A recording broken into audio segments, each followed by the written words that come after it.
The one he focuses on in volume 1 is the following.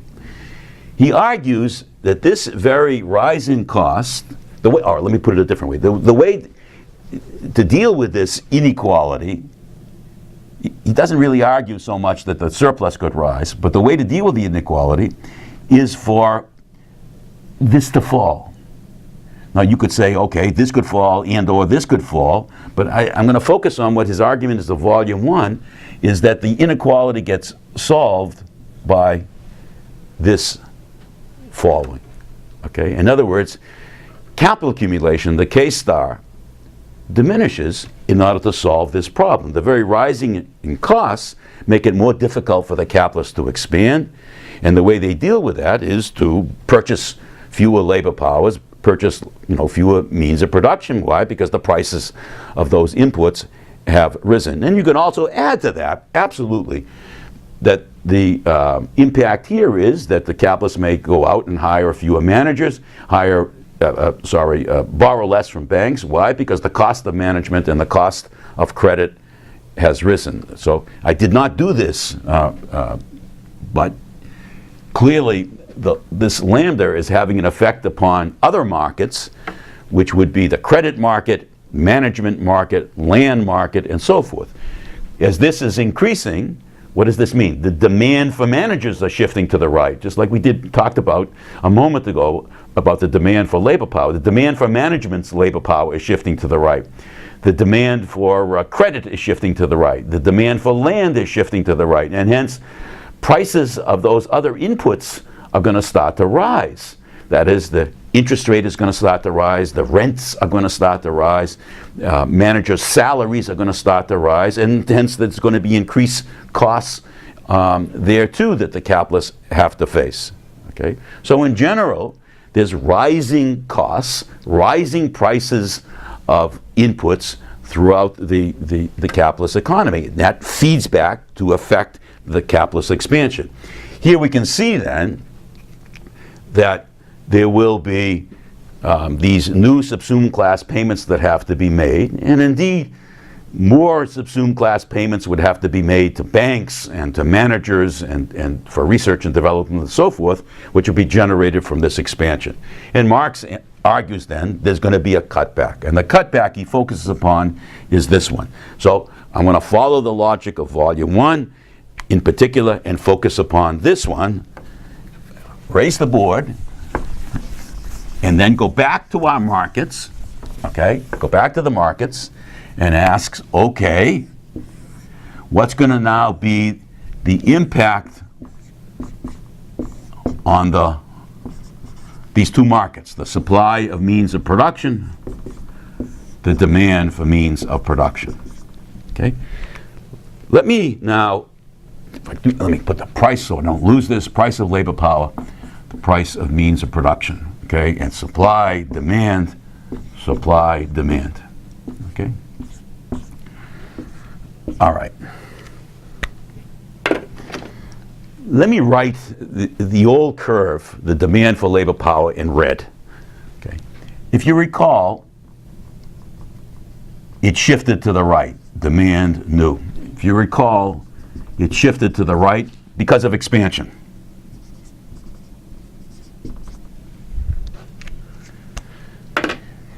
The expansion bid up the prices. As a result of that, Marx is assuming here that the demands for means of production and the demands for labor power, that K star plus lambda, are going to now start to diminish because of these rising costs. So what he's assuming here graphically is that these curves are going to start to shift back. Notice the two shifts.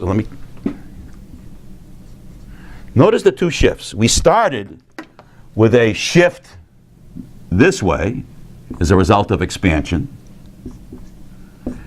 The shift that way caused the prices, I'm going to put them in here, the prices to rise.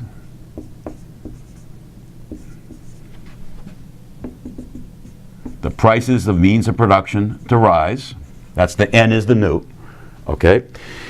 I just put in the blackboard, we conceptualize that as additional subsumed class payments that had to be made to labor power and means of production. That created a crisis in which the demands on the surplus were greater than the available surplus. Capitalists react to that by purchasing fewer labor power, fewer means of production, which means the curve is shifting back, okay, in order to solve the crisis.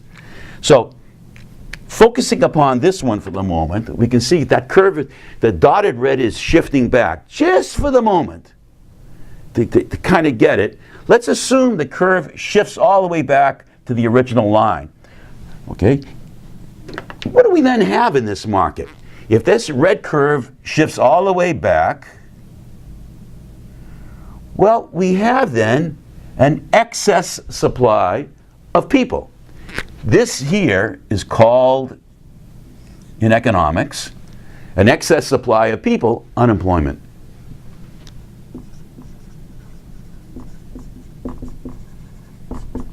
Unemployed labor.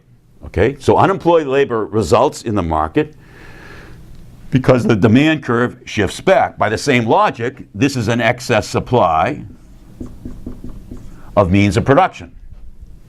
The way the market works is this unemployed labor, this excess supply of means of production, will put downward pressure on prices, as you can see. The downward pressure on prices to correct this excess supply of means of production, excess supply of people. Marx comes up with a dramatic term for this unemployed labor as a result of the contraction in the demand for labor power. He calls it the reserve army of the unemployed. So this, in Marxian terms, lovely term, reserve army of the unemployed. And the reserve army of the unemployed is internal to the system. It results as a consequence of the demand for labor power shifting back, my green, and I'm just making it dramatic, shifting it all the way back so you can see this reserve army of the unemployed. And the point of the reserve army of the unemployed, 2 points to it. One, it pushes down the price of labor power to correct the disequilibrium in the situation. Number two, it disciplines the workers so they will accept a lower price of labor power, otherwise they're going to be getting rid of. That is, the workers who are already working. So the reserve army of the unemployed pushes down the price, the market price, to the unchanged value, and thereby corrects the situation. The excess supply of means of production pushes down the prices in the market prices of means of production, and lo and behold, if that works, we have the following, to put it all together. Expansion causes a crisis because of rising input prices, okay? And that crisis serves to correct the crisis. How? By diminishing demands for labor power, diminishing demands for means of production, and pushing down the very prices. So in a bizarre way, the crisis sets in motion the forces in society which correct the crisis. Okay, it's a kind of, a bizarre way for capitalism to expand. The expansion creates a contraction, but the very contraction will solve the problem that brought it about by bidding down prices. Okay? So Marx has an argument here of how business cycles result internally within capitalism. I mean, you don't have to look outside in terms of sunspots or agriculture or whatever. Inside industrial capitalism is the mechanism for the ups and downs. You might, looking at the board, you say, well, does it necessarily have to go here and here? Of course not. There's no control over these markets, so we can have the demands shifting all the way to the left, demands for means of production shifting all the way to the left, and prices could thereby fall. And the very prices falling, okay, in that situation, will create opportunities for capitalists to purchase this relatively cheap labor power and the relatively cheap means of production to set in motion, once again, the capitalist expansion. Okay, so that's one part of this story. The other part of the story, which I'm going to develop next time, is that this contraction need not occur.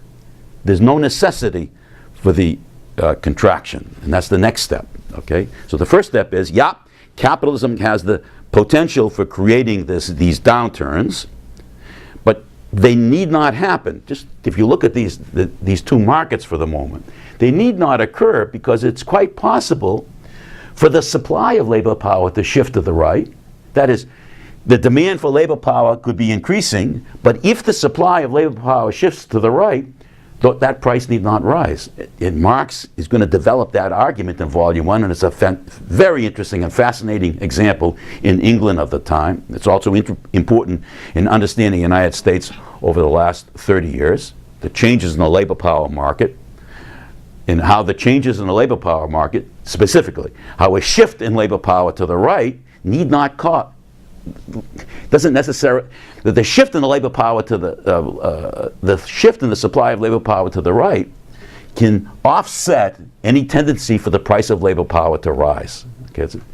And by the same token, the supply of means of production can shift to the right, and hence a rising price of labor power, means of production need not occur. There can also be other changes in the economy, which is that besides a shift in the supply and a shift in the supply of labor power and means of production to the right. For example, I focused on rising costs to the capitalists of having to pay labor power more. But that means that the workers have more earnings. So that means that the workers can take their earnings and go out and purchase more consumer goods, and in so doing bid up the price of consumer goods.